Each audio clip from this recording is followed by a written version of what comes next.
Hi, good night. Welcome everybody. Pen, paper, recorder, ready to go. Good night, everybody. Welcome to Conversation with Rickford Burke, of course. I'm Rickford Burke. Good evening, Brenda Casey. Good evening, Randolph Jacobs.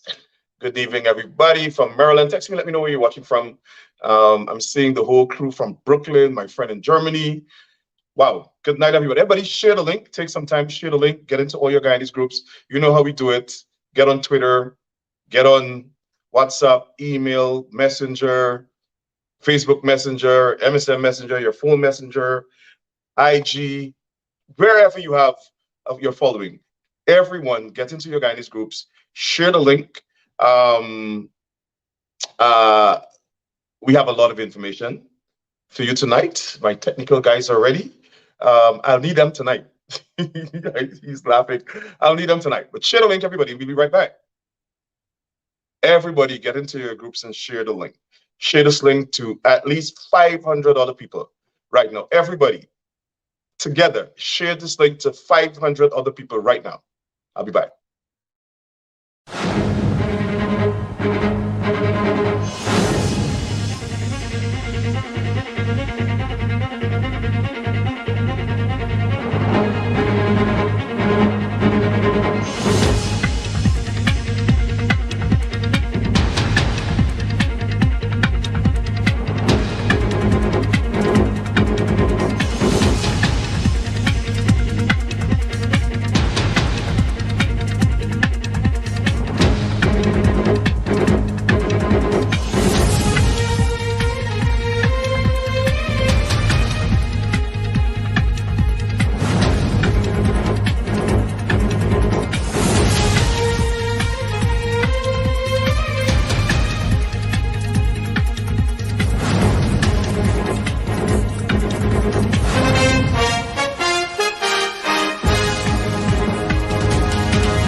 All right, keep sharing the link, everybody. Keep sharing the link.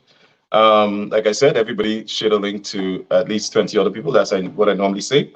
All right, so I want to get right down to it. Lots of information tonight. So as you know, there's this big plot that the PPP government and the Guyana police force cooked up to try to smear me, try to assassinate my character. Um, the end game is, I'm told, they want to get me killed. How dare this black guy in New York talk about us in this way, expose our corruption, expose our racism, expose our racial discrimination. And you see they feed all this narrative into their racist sycophants.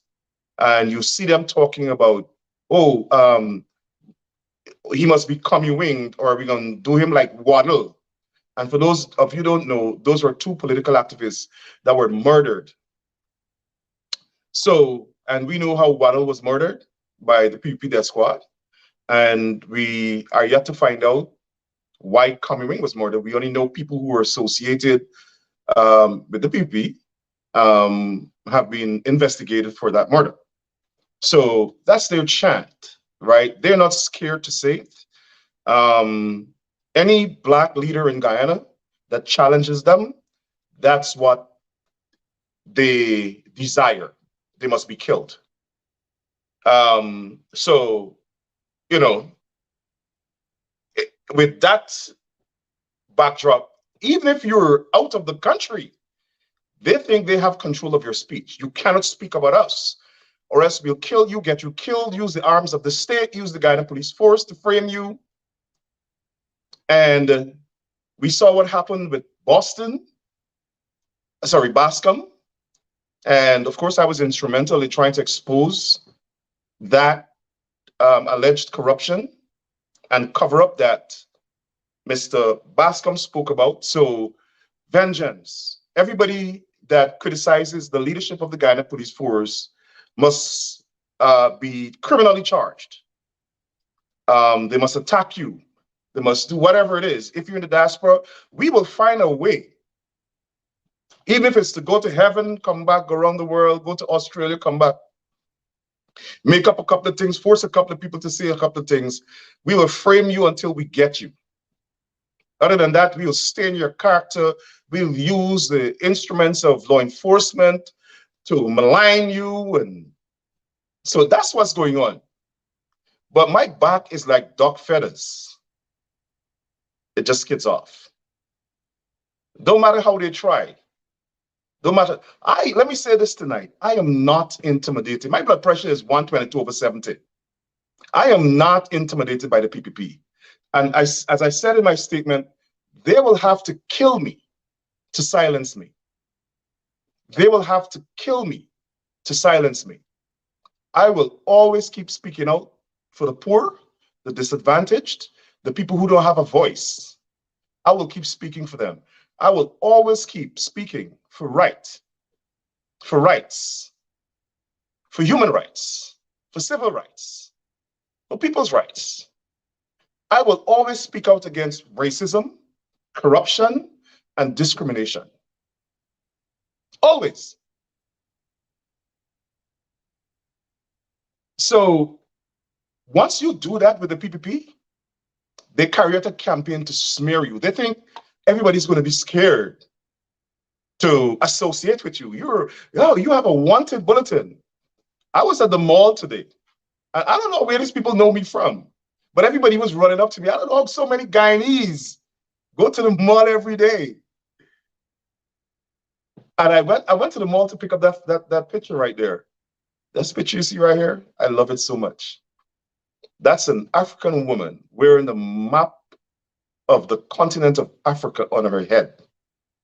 So I saw it and I ordered it and they framed it and so on, and they called me to pick it up today. I was so excited. But when I was there, I was actually on the phone with somebody. I don't remember who.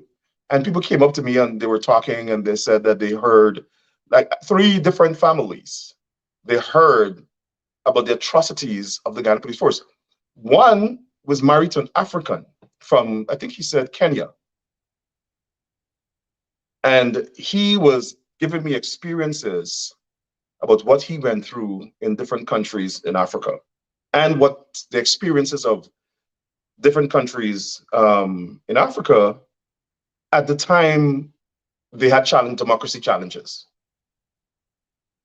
And I must also let you guys know that people from Africa have reached out to me. And as a matter of fact, I'm scheduled to do an interview with a TV station in Africa sometime during this week. And of course, I'll carry it live on my page. So, I mean, the outpouring of support, even PPP members have reached out to me and express support and keep doing what you're doing. These people are crazy. They're losing support because obviously everybody's seeing that they're trying to frame you, but it's not working. This is PPP people telling me that. I was in Queens Saturday night at an event, and an Indian man came up to me with his wife, and they were talking to me. So people all across the racial spectrum, the political divide, are talking about how glaring and blatant and political the Guyana police force have been acting in terms of going all out to get me. Get me. The objective is to create and concoct all sorts of things to get me to Guyana to kill me. Well, that will affect generations. Generations. That's all I have to say about that. So they said that, and I know a lot of people are watching. Oh, they probably have pens and tapes and whatever. They said, here's the allegation. I tried to extort an East Indian businessman. A PPP minister was overheard telling somebody in Guyana that I like to extort Indian people. Could you believe that? Could you believe that? And that's the minister who is behind all of this, in collusion with the Guyana police force. Now, a lot of people have been talking to me, expressing concern and so, listen, I'm fine. I am fine. I'm well protected. I am not scared of the PPP. Like I said, if they want to kill me, they have to kill me to stop speaking. They have to kill me. I will never stop speaking. I will never stop criticizing their racism. I'm not calling death on myself. I'm a Christian, but I'm saying that I know that's their plan. That's their plan. They have been, them and their supporters have been talking about in the corridors of power, in bottom houses, in rum shops. That's what they've been talking about.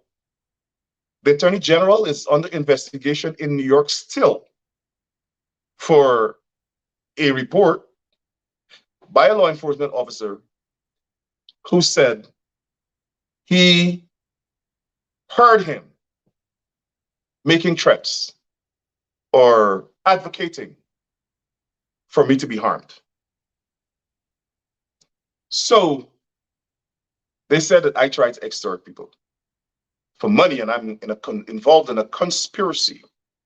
So let me tell you guys what happened, and then I have evidence of what happened, and you will hear all of that tonight. So this started out by, I got a message, and everybody know my advocacy.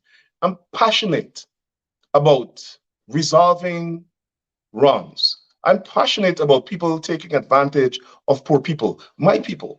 I'm passionate about people's rights. So a lot of people don't know, but I don't do all of this by myself. I have a lot of people helping me. People managing this program, people managing my Facebook pages, right? So, and we have a pool or a chat where we can talk. And you know, when we receive stuff, we talk about it, we plan it, we decide how to handle it and all that. So I received on one of my pages a request for help. And I saw that someone of my folk responded to the woman. And mind you, I get thousands of messages, either by WhatsApp, I don't know if people get my number, WhatsApp, email, and particularly on Facebook, thousands of messages. So I saw that someone responded to a message, and I just let it go. I just read it about some car or whatever it is, and I just let it go. But then the person sent another message and then another message. And all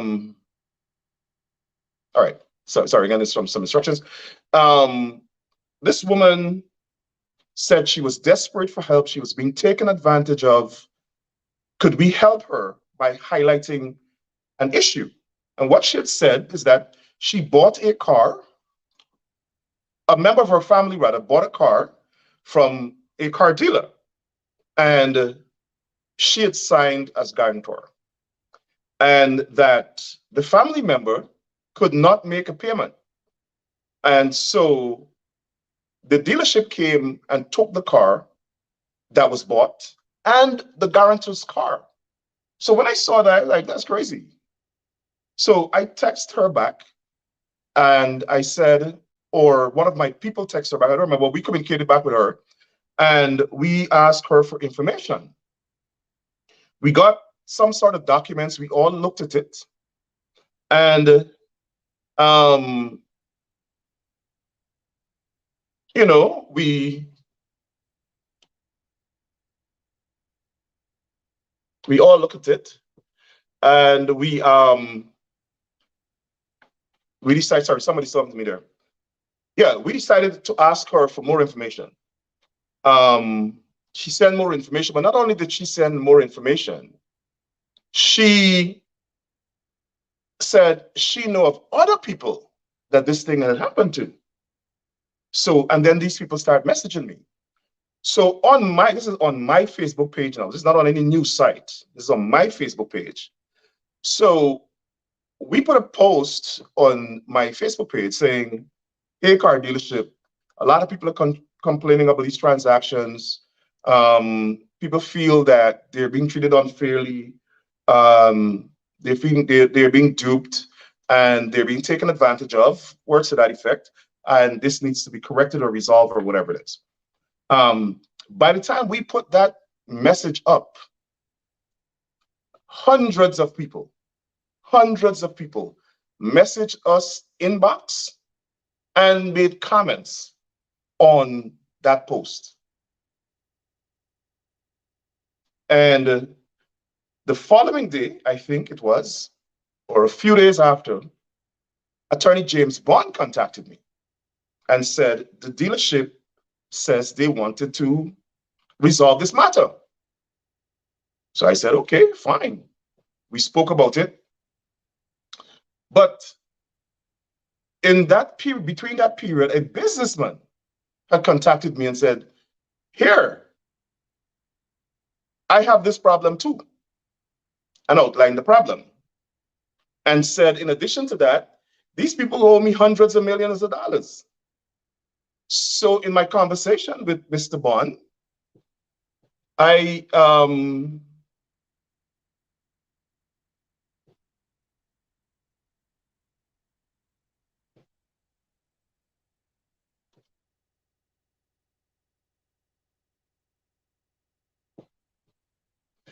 sorry about that. We're getting some messages. Yeah. So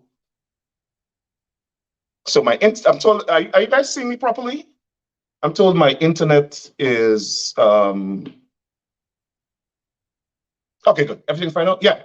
So the Attorney James Bond and I spoke about this matter, and he said that people want to talk to you. So a gentleman called me and said, okay, I'm the general manager of this business. We want to solve this problem. And would you have these people call you and tell you what the matter is, what the complaints are, and then you send them to us? I said, no. You have them go directly to you. I'll ask them to go directly to you. And you deal with that. So we agreed on that. He said the issue with the businessman was his brother, and his brother is going to deal with that. Now, I have the recording of that first conversation when the businessman called me. I'm not sure. All right. So we're trying to get that done now.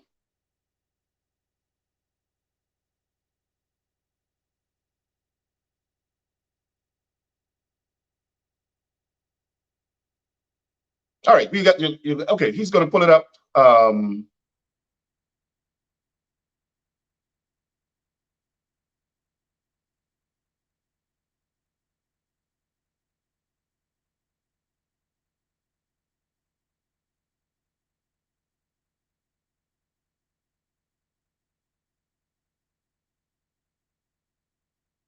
So we're trying to get that video.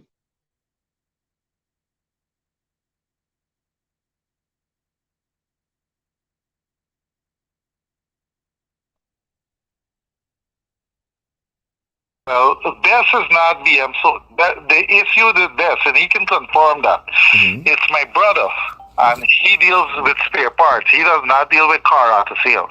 So I can give you my brother WhatsApp as well, and you can deal with that part as it relates to Des and the fuel and stuff like that. But when it deals with the cars and anybody who have account issues and they have any problem, whatever it is, I'm willing to work along with you. I can show you my end of it, and then we can come to a fair decision. Okay, there's a lady that contacted me about a car. She said you repossess her son's car and her car as well, and because she was the guarantor.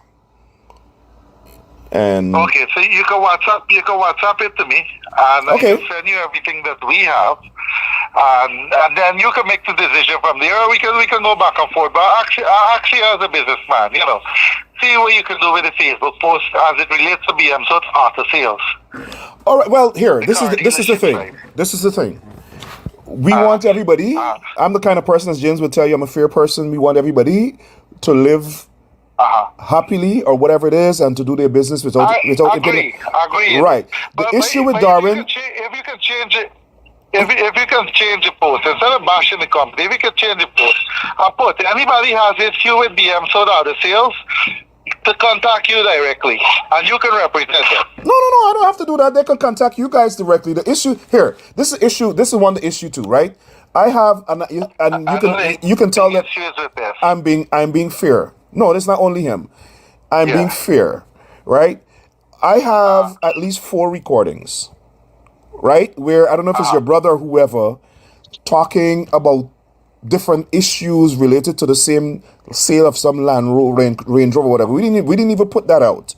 I believe in fairness. That's my thing. Fairness. So talk to your brother.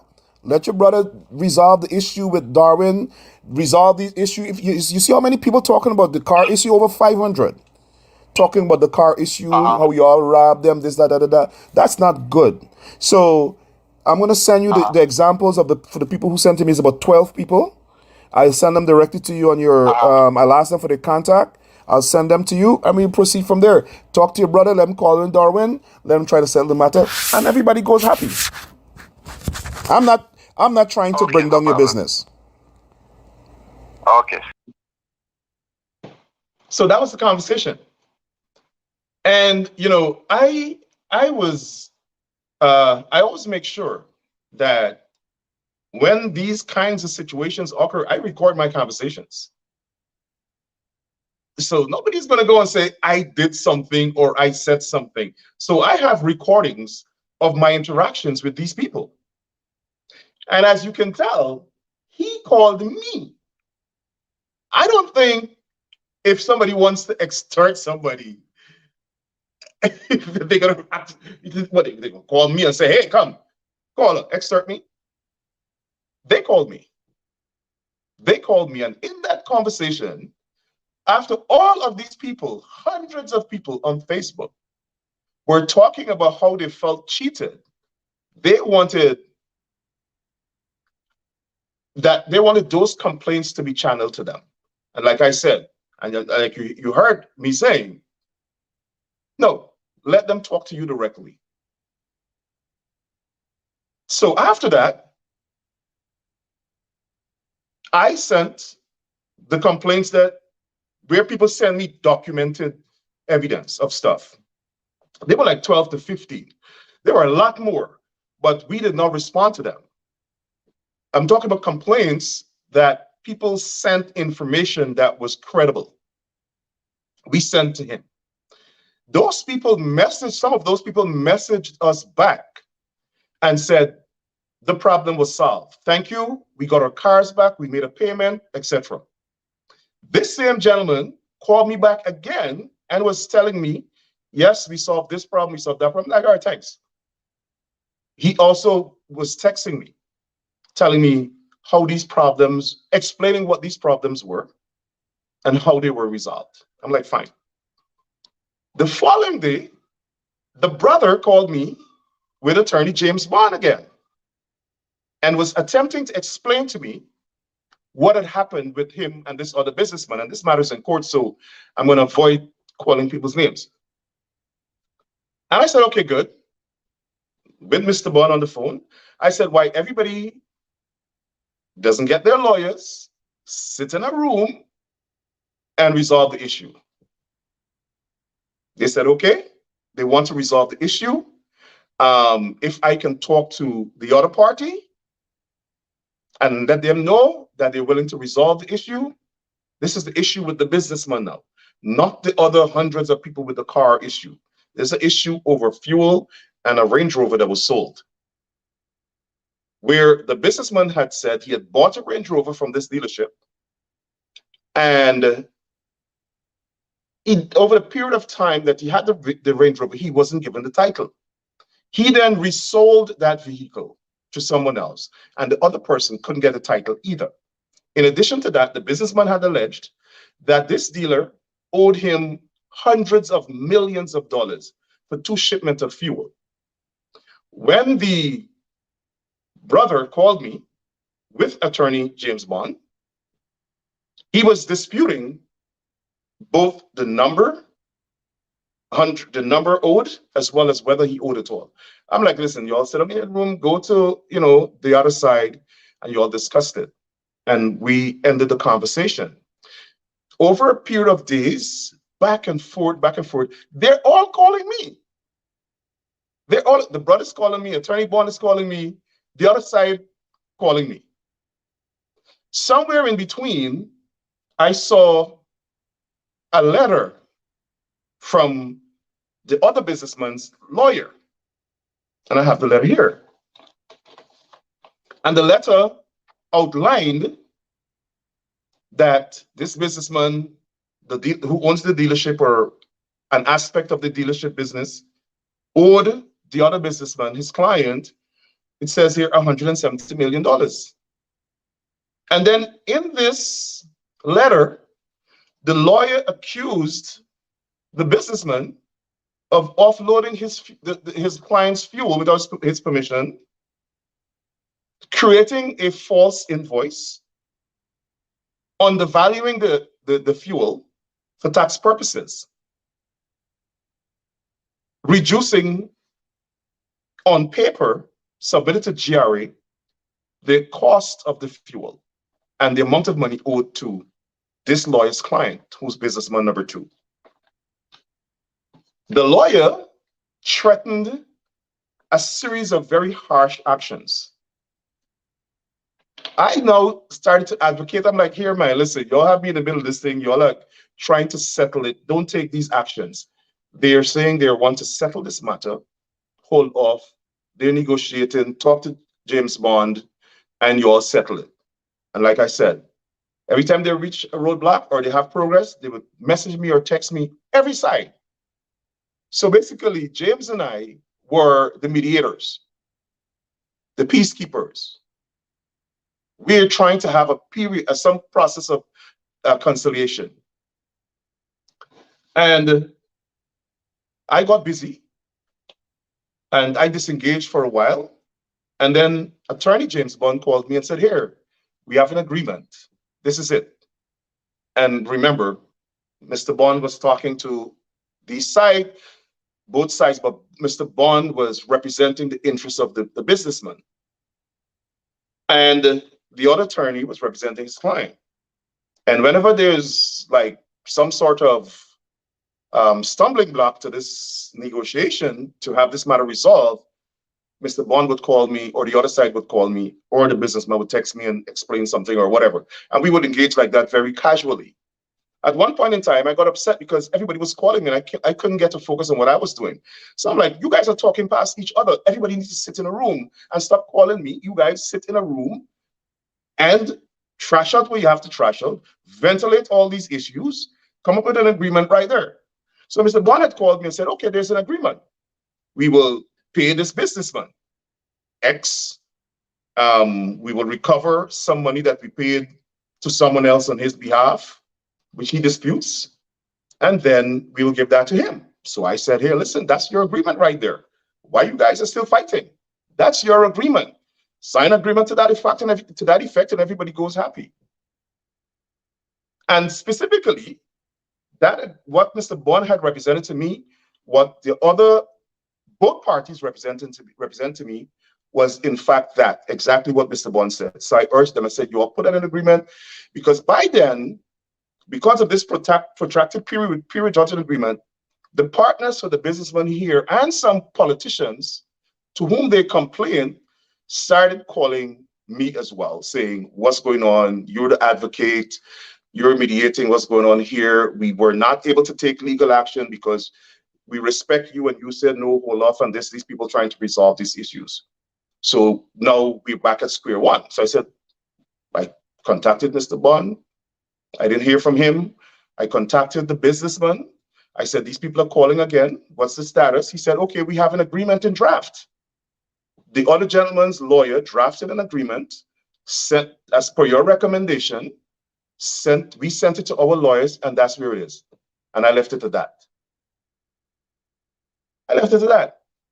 Then somebody called me and said, hey, now this thing is somebody complained about some cyber something because an article was placed on GNN, which is a news site here that covers the Caribbean and Guyana. And they publish my show as well as they publish some of my commentaries and my writings. I said, okay. So I messaged the businessman. I said, here, I'm hearing about some complaint. I didn't get a response. Next thing you know, I saw on the Attorney General's page that I attempted to get money from some people, extort money from people, and that the police was investigating. So I was like, what? And I spoke to Attorney James Bond, and he was shocked too. This is where this thing is emanating. Like exactly what I said. I don't want to go into some of the other details, like I said, calling people's names and so on. But basically, that's it. And it stemmed from people complaining on Facebook about being treated unfairly. Hundreds of people. When hundreds of people reach out to me and complain about something, and then publicly, and then dozens more send those kinds of messages to us with evidence, I think as a human being and as a leader, we all felt compelled to speak about it. Now, as I said, this extortion claim that they're talking about did not happen on my page. It happened on a news site. Now, when the businessman in that recording you just heard asked me to change the post that criticized them and asked them to solve the problem, I did exactly that. We did exactly that. One of my people went back on the post and changed it to the exact wording he requested, which is, if you have a problem with this car dealership, contact them and they will solve it. And like I said, a lot of people, or at least that I remember, some people did contact them and did message us back to say the problem was solved. Now, let me say this with regard to free speech. In this country that I live in, there's free speech. The press has an even wider power, free expression rights. You cannot criminalize what the press says unless the press committed some violation of the law. Publication of an article is not violation of the law. And I'll come back and deal with that. But I want to specifically deal with how this matter evolved from there, because the PPP and their supporters, including a certain minister, jumped on this and was just spreading lies. Just lies. Now, let me say this. I did not contact the owners of this company. Both brothers contacted me with Attorney James Bond. They contacted me with Attorney James Bond. And at all times, my conversation with them was try to have a settlement. You don't want to have this antagonism going back and forth when there's a good faith effort from the other side being made by Attorney James Bond to settle the matter. So that was the extent of my conversations. We were talking about different solutions. One time, the allegation was some of this money allegedly owed to the businessman was paid to somebody else who is associated with him, and he's alleging without his authorization. So at one time, Mr. Bond went and got that person. And I was at a conference. And he called me and said, here, I have this person. This is what this person is saying. Okay, I'm going to now go back. So he was doing like almost like a shuttle diplomacy, trying to resolve the matter. And I was like, okay, good. You know, we're getting somewhere. Because mind you, like I said, we had people in Atlanta, in the United States, now getting concerned. One of whom was even expressing concern or expressing the willingness to go down to Guyana and meet with the government to complain, because that person in this country told me that the matter was reported to the police several times and nothing happened. Then another one told me they were going to travel to New York to meet with the president to discuss this matter. So all of this was going on, and Attorney James Bond and I were trying to be peacemakers, trying to be mediators about this matter. And all of a sudden, somebody who is connected to a minister got involved, and these foolish allegations started to surface. Now, the PNC, sorry, before I get to the PNC, sorry, the APNU AFC statement and the Ministry of Home Affairs response, I wanted to say that all along, from the time we got wind of this complaint and that they're trying to set things up and plot, we were talking to police officers.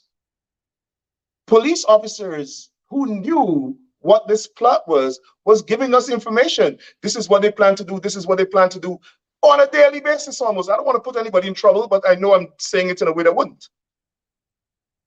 At one time, I had one of the police contacts speak to one of the lawyers here.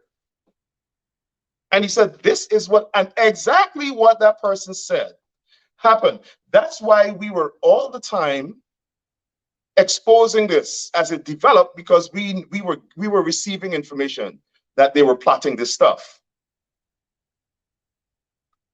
Unbelievable. Now, these people that they said were arrested because they went somewhere, we have no clue what was going on with that. We had no idea that was going on. I don't know these people. Never had a conversation with any of them with regard to this matter. Never. So how is there a conspiracy?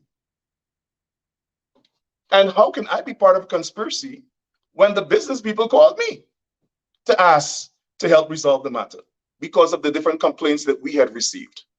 How could that be conspiracy? when you call me to ask me to help you resolve these matters. So as the conspiracy to frame me developed, we kept releasing information about it. And then they issued this wanted bulletin. I want to pull it up. It's important. My technical skills here are not that great, so, but I really want to pull it up. All right, I'm not sure that I'll get it, but all right, I probably won't get it. But the bulletin was issued. The police issued the bulletin. Right? But before I deal with that, let me say this. One of the things we were getting, a piece of information that we were getting all the time, is that everything that the police was, this is police officers who are talking to each other from all different parts of the police force, telling us that everything the police was doing during the interrogation of these people that they arrested was about me. Do you know Rickford Burke? Did Rickford Burke send you? Did Rickford Burke this? Did Rickford Burke that? All true. This is what we were receiving from police officers who found it funny. Because obviously they know that I don't know these people. So the wanted bulletin was issued. I can't pull it up. I wanted to pull it up. And the bulletin had a photograph of me at the United Nations. Right? I was at the United Nations. I was sitting in a meeting at the United Nations, and somebody took a photograph of me and sent it to me. So that's the photograph they had. So when they issued the bulletin, apparently somebody called them and told them, oh, the photograph looked too professional and nice. Change it. 15 minutes after, the Ghana Police Force changed the bulletin. Man, I have to find it. I wish I can. The Ghana Police Force changed the bulletin.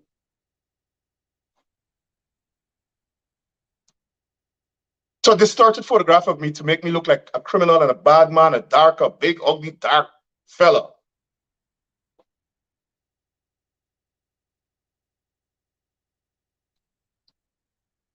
Are we serious here? This is the police force, that said I committed extortion.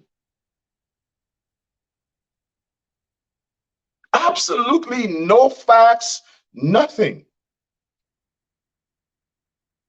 I never spoke. I was in a conspiracy with all these people, including the owners. And they issued a bulletin for me because they wanted to stay. And remember, just before that, I was criticizing them with the Bascom matter. And you know what? I spoke to him. They never even interviewed Attorney James Bond to find out what we were talking about. What were all these discussions about? No, they never did. They never did. They just issued a wanted bulletin. Right? This is the country's primary law enforcement officer. They didn't even call me. They could call me. The Ghana Police Force heard heard the conversations I had with people, because obviously they probably recorded me. And I'm confident that every single conversation I had with them was me telling them, urging them to have a settlement, urging them to sign a contract, urging them to resolve the matter, telling them people are bombarding me, telling them that I asked the attorney for the other side to hold off on legal action, hold off on whatever they were doing with the legal action that they have threatened in the letter, to hold off on it. That is conspiracy. But what is most glaring is that they have not even asked Attorney James Bond a single question. And it was James Bond who called me to ask me to help them resolve this matter. Then both brothers called me the first brother called me alone, but the second brother called me with James Bond on the phone. And we had this discussion. The Guyana police issued a wanted bulletin for me and said I was involved in extortion. What is most interesting too is that the first statement about this matter came from the Attorney General. He posted it on his Facebook post. And in it, he had a big headline that says, 90 reporters tried to extort businessman for $90 million. $90 million. And then they said, Rickford Burke is linked to the article. But what stood out at me in that statement on the Attorney General's page, it says, these two reporters said they wrote this story, and I'm gonna get to the story just now. They wrote the story and published it. And you guys would recall in my last program, I asked the Attorney General, I'm like, how you could have my name at the top of this thing, saying that when these people admitted to you, based on what you're saying, admitted to the police, that they wrote the story and published it. I did that on this program right here. The next day after I did that, the police changed the story. And the police issued a statement saying, the men said they wrote the story. Give it to somebody in Guyana. That person in Guyana sent it to me, and I published it. This is the police. That's what the Guyana Police Force statement said.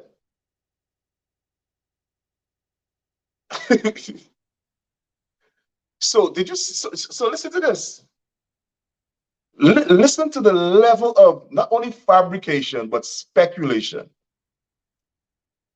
Not only falsity, but bare-face makeup, making up stuff and speculating. How you could tell them, how can somebody give you say you give it to somebody, and now you are speculating what the other person did, and then what the other person did to the other person all the way in New York. Amazing. Amazing. But this is part of the conspiracy. So obviously, after I pointed out that you're calling my name in something when the people themselves are saying they created this thing and published it. These people never spoke to me about this. And first of all, like, who extorts money to take down something? At first, when I heard the story, I thought it was somebody saying, if you don't do something, I will post something. I didn't even realize this, like somebody saying, take down something. I never had a discussion with any of these people, the business people or Mr. Bond, about this article. Never. They never discussed it with me, because they know that I'm not connected to that. And even if a news article was published, that is the newspaper's right to publish something. But it's the leap. They so bad wanted to frame me that they weren't even conscious about the clumsy things that they were doing. The fact that, and I assume the Attorney General got that information from the police, because his statement came out before the police statement. And it said, the men, I'm reading it right here, these guys who allegedly was contacted by the business, or businessman contacted, whatever, I don't know, and said, we could take down this story for you, give us some money. And like I said, I don't know these people. Never spoke to them. Never had a discussion with them about this article or whatever.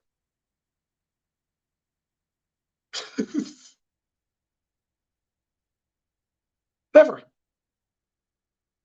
So how do you jump Because I exposed that on my show, you change the facts and expect to get away with it. And then GNN now issued a statement. GNN issued a statement. After GNN saw its name being called, GNN issued a statement saying, we don't know, we have no, these people don't work for us. We don't know who these people are. That's what GNN said. Again, where's this conspiracy? GNN is saying we don't know who these people are. One of them is telling the police so they could access the site because of some reason. Well, we'll see about that, because I see the attorney for GNN sent us some information, but GNN issued a statement after that, and this is what GNN said. GNN is a registered company in the United States. They have a right to free speech, and they published a story, and this story was published by GNN way before these negotiations that we were talking about. And they are committed to exposing corruption, and they're committed to bringing the unvarnished truth about racism, corruption in government, and other news in Guyana, North America, and the Caribbean. And then GNN said they received this information and they vetted it. Their reporter had received the letter, the attorney's letter, accusing the businessman of tax fraud. This is in a letter. This is not nobody making that up. This is in a letter of creating an invoice and submitting it to GRA. All of that is in the letter from the attorney to the businessman. And then GRA said they also received a recording with the businessman admitting to evading taxes. And they released the recording. Let me play it. I hope I can get this.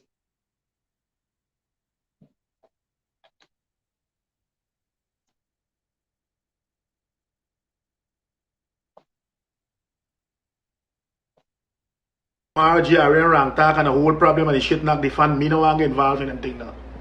Yeah, because GRA would hold the vehicle. Me no want go there and go for rank talk and show them people and all them things that then me no want get involved in that, because you know what I mean? Yeah. That like lose car and lose ox and everything. Me no want that, and then you and I get pull up and Best go get pull in and everybody get pull in. So you and Best should set like a difference on one side. No, GRA can't pull me in for nothing. You understand? So me no want thing. Pull me in for. Well, you know, because the people ask me how this registration got this name and this people still seize the vehicle. I say I don't know. I just get the phone call from the mechanic. I don't know. What, may I hear you? They ask me how the registration got one name and somebody else going to seize the vehicle, repossess the vehicle. How is that? So I say I don't know. Yeah, but then I got to do that. What they would do, they would seize the vehicle because so that's what they would do. But Uncle Godfrey, they calling somebody from some enforcement or something, some force something though. Enforcement? But I don't know. He don't call enforcement? Eh? He don't call enforcement? No, he telling me that tomorrow when I go tomorrow, somebody from conforce or confinement something tomorrow morning when I go back to you tomorrow. So if that cost... You don't know it's a jury-free vehicle? Nobody. Me don't know us, me don't know, me don't want to know. You don't know that big vehicle and the say that's coming jury-free, man? Nobody got people that pay the duty for them vehicle to worry. Nah, Raj, the vehicle. Because the vehicle of 5,000 they go off. How much? It's about $30 million duty. Well, people can buy a vehicle for $30 million. No, about leaving out buying the vehicle. 30 million for it without duty. Duty alone is about $30 million. Oh, squant. Yeah. You understand? But I think you and Best should fix up. I problem let me collect me get me vehicle, buddy. I don't care anything to GRA. They tell you that the truth. Me not care about the vehicle. It's not me who lose, it's you who lose. Because if you go to GRE with the receipt and with whatever, the first thing they're gonna do is pull the vehicle. But me no want to happen either. Yeah, me know you don't want that to happen. So me think you and Beth should settle your differences and get me out of it, buddy. Don't do that part. What you gotta do is send a little pressure from Beth. Let Beth settle the business with me, and me don't get the vehicle. Me don't want the vehicle. And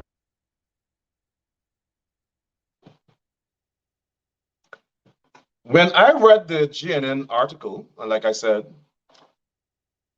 the GNN published the article, GNN said, this is the GNN statement. They said before the article was published, one, they verified it with a source at GRA. Two, they heard the recording. They discussed it with their lawyer and their editor. And then they had the lawyer's letter.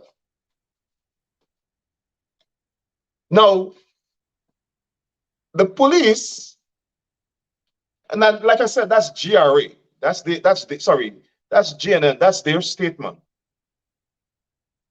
But the police is saying that that article is defamatory. First of all, defamation is a civil matter, civil breach. Libel is a civil breach. But they want to make it into a criminal breach, and they want to say that these people use a computer system to publish defamation, GNN, and try to link us to that. And like I said, I don't know these people. These people never spoke to me. They never sent anything to me. But in the United States, news publish their story uninhibited. If somebody has a problem with the New York Times, something the New York Times or the New York Daily News says, they got to go to court. They can't go to the police.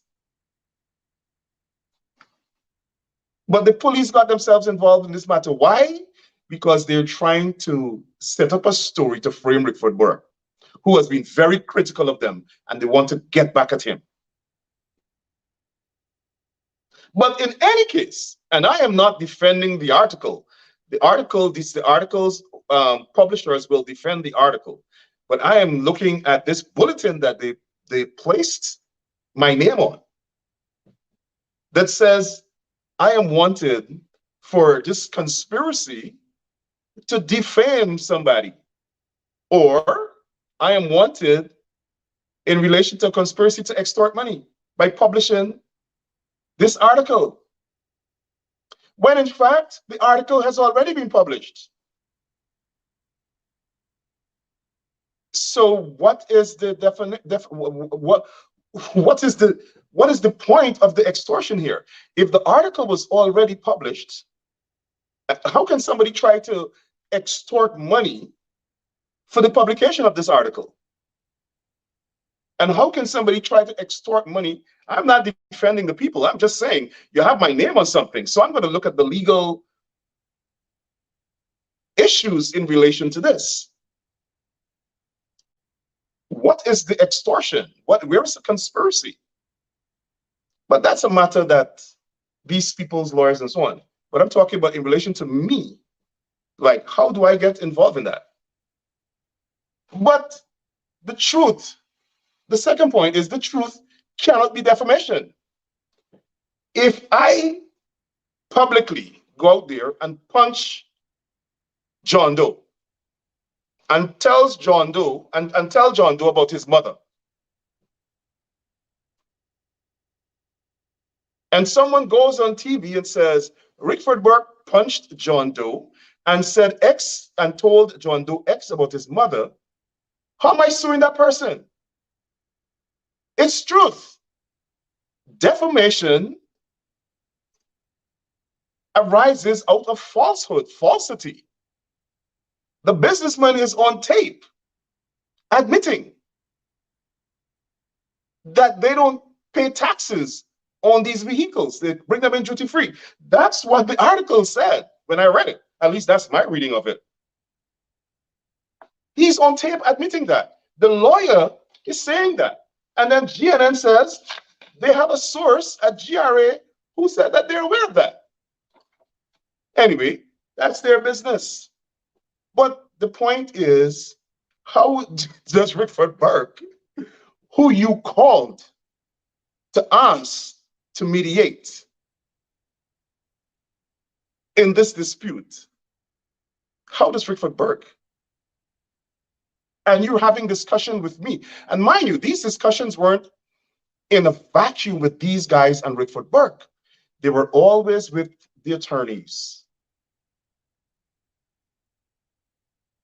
And they kept calling me because they weren't getting an agreement and they wanted me to talk to this side, talk to that side, because they felt that if I spoke to James Bond, and James Bond, who's representing these, the dealers, the business people, James Bond could get them to move the needle along towards some sort of resolution. And that's the context within all of this happened. The government jumped and said, I'm trying to extort the businessman. But what got to me is this thing about extorting Burke. And they tried to create this thing of Burke doesn't have a job, Burke ain't got no money, he wants to extort Indian people. I mean, did you see the nasty, poisonous, racist rhetoric? And then the PNC issued, the coalition issued a statement condemning the bulletin. And the Ministry of Home Affairs responded saying the PPP is on the side, sorry, the coalition is backing criminality.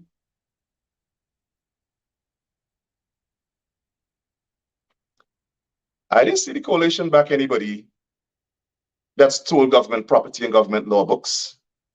I didn't see the coalition backing anybody that murdered people, assassinated people, conducted extrajudicial killings. I didn't see the coalition backing people that stole, that allegedly committed or were involved or accused or in some way allegedly were involved in some sort of fraud, 250 million, 400 and something million. These are all people accused of these things. And then they're insinuating that I'm a criminal. All Black people to them are criminals. Once you're Black and you criticize them, you're a criminal. But then the ministry said, I am known for making racial statements.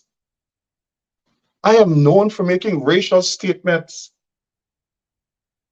racial and hateful statements that incite racial hostility in Guyana. What? Where are these statements? All we do is condemn racism, and we will continue to condemn racism. Racism is an atrocity. The PPP does not have a right to be racist. Condemning racism, people, is not a crime. Condemning discrimination is not a crime. Racial discrimination, any form of discrimination, is not a crime. That's what we do. We condemn racism. We advocate for people's rights.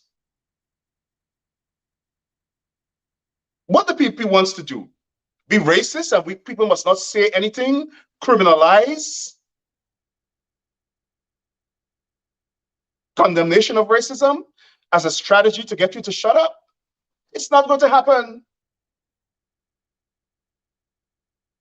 This is not about any extortion plot. There's no extortion plot. So people take that out your mind. Like I said, these two people called me and you heard it yourself. And then one of them, if the article is defamatory, take it to court. It is not. The article says exactly what he just said on the tape.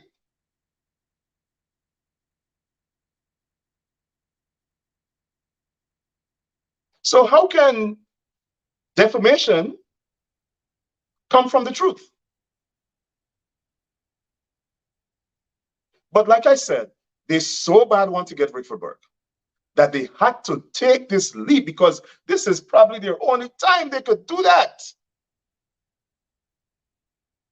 And you know what? One time on one of the conversations I had with one of the gentleman, I said, you guys are wearing me out. I'm doing this out of the goodness of my heart, trying to bring you guys together for some sort of reconciliation, some sort of conciliation, some sort of resolution.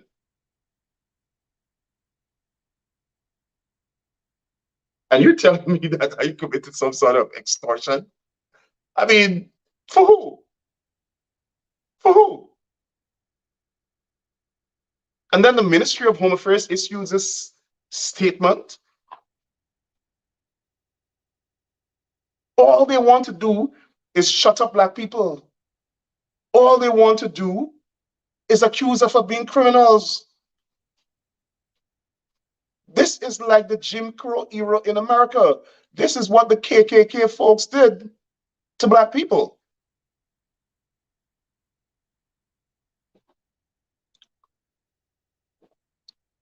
And this is a page from the KKK playbook. And there are serious questions. You heard the businessman on tape committing extortion. He said, put pressure on this man to settle with me. And when you do that, you won't get a vehicle. What is that? Is there an investigation of that? Textbook. But here, no. Why? The person that he's trying to extort is a black person. Like, who cares? We only read the police force for East Indian people and the people, who support the PPP. Well, not even East Indian, because they don't even serve the East Indians that don't support the PPP. Somebody just texted me and said, this is the political Guyana political force.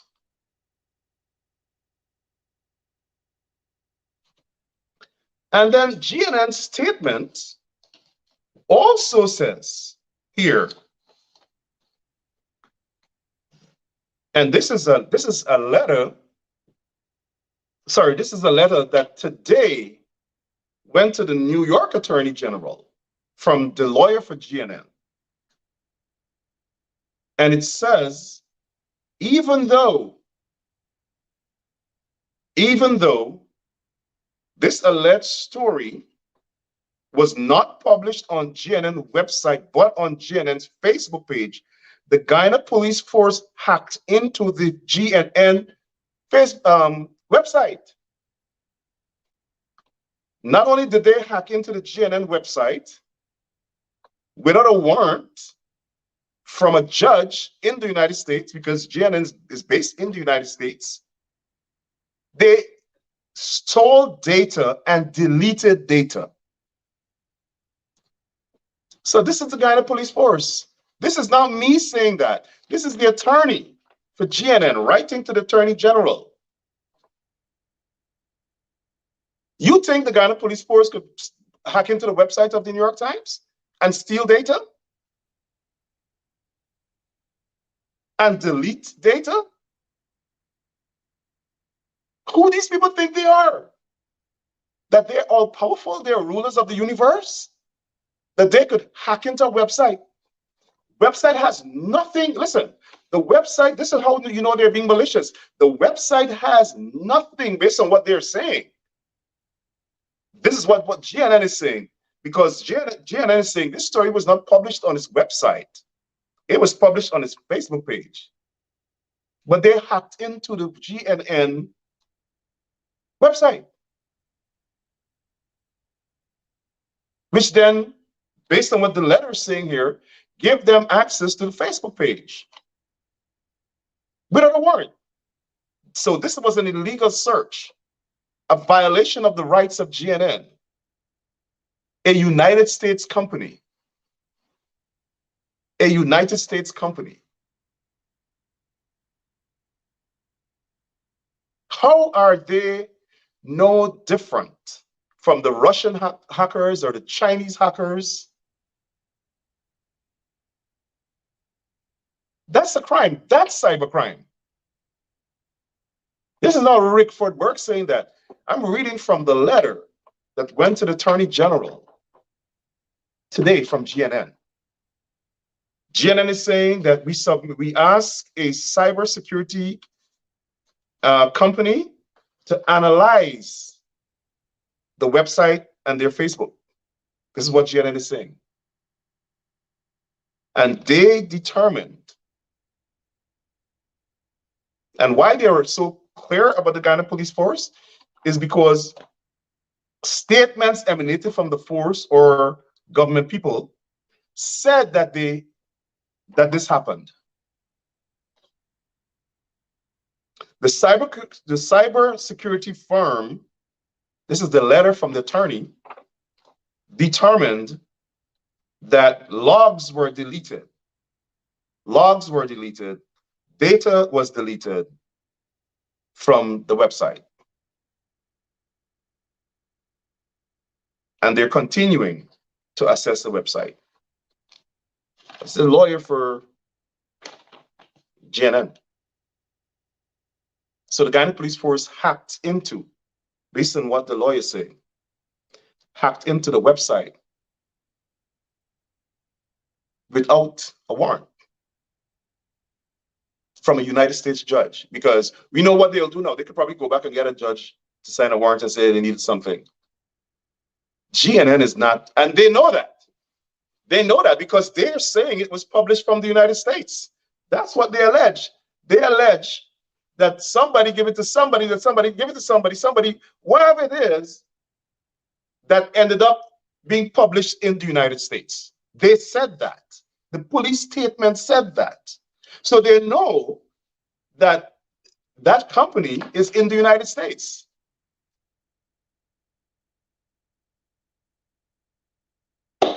Anyway, that's the information that we have. A lot more. Like I said, we have recordings, we have everything. We have everything. There was nothing like a conspiracy to commit extortion. Nobody that I was involved in with, the attorneys, the people who complained on Facebook, the businessman, number two, James Bond, none of us cared really about these people and their money. What we were trying to do is solve a problem, be mediators, and then somebody decided, let's make this claim to tarnish Rickford Burke.